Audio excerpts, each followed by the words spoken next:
All right, now we want to talk about congruent polygons. So if you recall, two segments or angles that were congruent, and remember this means congruent, they're congruent if and only if they have the same measurements. Okay, so this wordage right here, if and only if, you might see me abbreviate as IFF. That means if and only if. And this is something that's particular in geometry that's used quite often in proofs and in definitions. And it just means that the statement works both ways.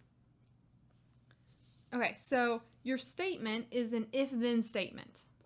So if my house is clean, then that means then I'm happy.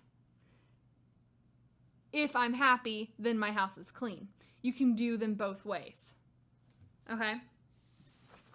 So, in this case, if polygons are congruent, then the corresponding sides and angles are congruent.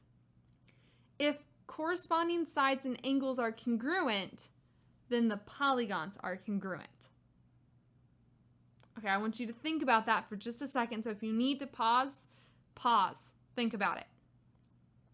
This is just saying that if you have two polygons, so we're going to use triangles, if they are congruent in all of their corresponding sides. So in this case, I have this side and this side are congruent.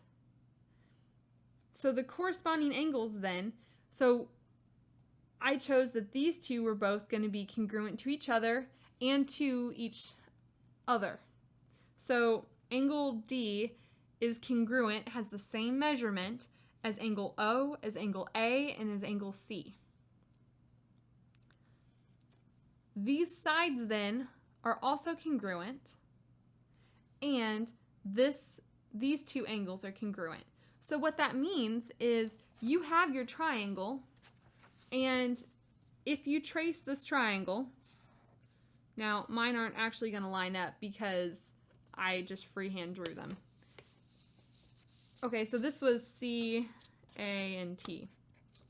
You could flip this triangle over to the other side and get it to line up with D, O, G. So even though you made some sort of transformation, and we're going to talk about all of this more, so don't freak out.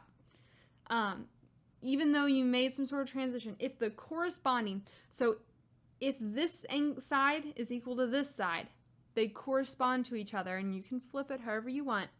But if the corresponding sides and angles have the same measurement, then your polygons are considered congruent.